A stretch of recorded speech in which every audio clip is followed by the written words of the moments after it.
Aujourd'hui, Yud Zayin Shvat, on va faire tout le Perek Rav Bet, le 22e chapitre du Tanya.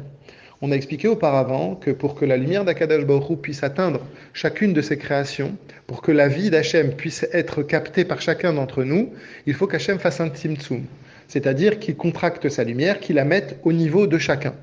On a donné, pour illustrer cela, on a donné un exemple, si l'on peut dire. On dit que Hachem y parle.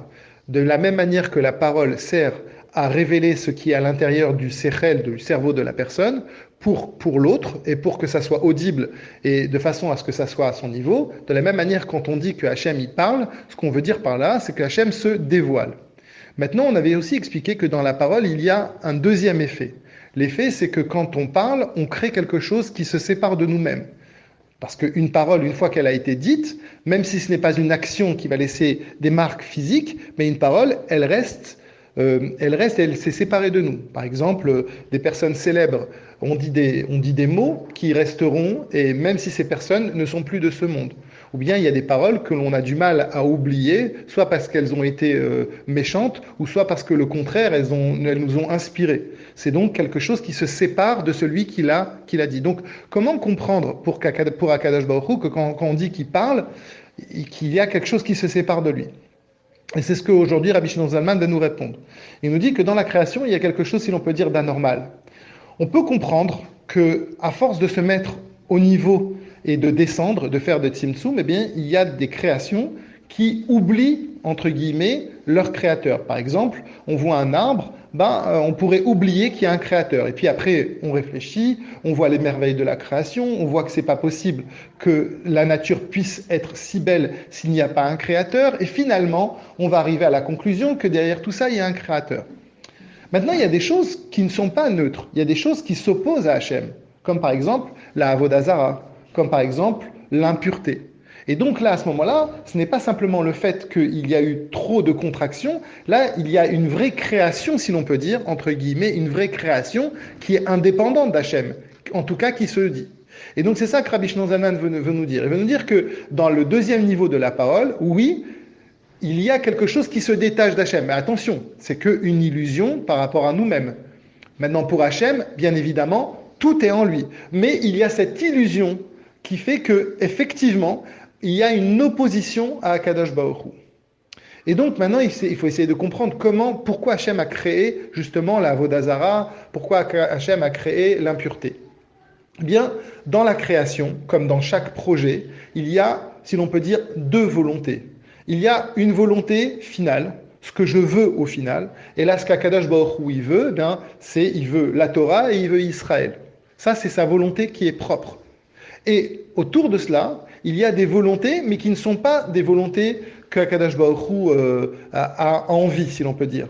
Il est obligé, par exemple, le fait de laisser le libre arbitre, le libre choix. C'est une obligation qu'Hachem s'est imposée à lui-même en se disant « Je veux que mes créatures reviennent à moi, mais de plein gré, pas forcé. » C'est pour ça qu'Akadosh Baruch Hu, il a créé l'antithèse de lui-même. Il a créé l'Avodah Zarah, l'illusion de l'Avodah Zarah. Ce qui fait que nous-mêmes, on pourrait croire en autre chose qu'Akadosh Baruch Hu. Et c'est en cela où, si l'on peut dire, on peut comparer la parole par rapport au deuxième niveau. Cette parole qui va se séparer d'Akadosh Baruch Hu. Quand elle va créer jusqu'à l'Avodah Zarah ou l'impureté. Rabbi Shimon Zalman termine le Pérec en expliquant qu'il y a dans l'idée de la vie qu'Hachem nous donne, il y a deux lumières, il y a deux vitalités. Il y a ce qu'on appelle un or pnimi et un or, le deuxième c'est un or makif. Il y a une lumière profonde et il y a un or makif, une lumière qui nous entoure. On commence par le or makif, c'est que c'est une vie, la vitalité, c'est le fait, si l'on peut dire, d'exister. Dans l'existence, il n'y a pas de différence. Une pierre existe autant qu'un être humain, qu'un animal, qu'un végétal, que n'importe quoi sur Terre. Il n'y a aucune différence dans l'idée d'exister. C'est ce qu'on appelle un or makif. Pour cela, Akadosh Baruch Hu ne fait pas de tzimtzum. Chaque chose existe et la vitalité qui est par rapport à ça, elle est complètement identique. C'est pour ça que, par exemple, la Avodah Zarah peut dire, tout ce qui est contre Hachem on peut dire que c'est le Dieu des dieux. Ça veut dire que Hachem a créé, si l'on peut dire, l'idée de la divinité, mais lui, il est le Dieu de ces dieux-là. Donc, dans le Or Makif, rien ne s'oppose à Hachem. Par contre, dans le Or Pnimi, dans le Or qui est particulier, là, Akadosh Baruch Hu donne une vitalité différente. La vitalité qu'il y a dans les yeux n'est pas la même que celle qu'il y a dans les pieds, n'est pas la même que celle qu'il y a dans des végétaux, etc. Chaque chose a une vie qui est proportionnée à sa capacité au Kéli, à sa capacité de le retenir. Et dans cela même, justement, là, il peut y avoir, si l'on peut dire, confrontation. Là, il peut y avoir soit que cette vitalité soit cette créature qui est là, eh bien, soit elle reconnaît son créateur, et ça, c'est tout le travail d'une vie, ou bien soit elle reste dans une certaine neutralité où, voilà, on ne sait pas si c'est vraiment Hachem ou pas. Et puis, il y a aussi l'idée de l'opposition, de s'opposer à Kadosh Baruch Hu.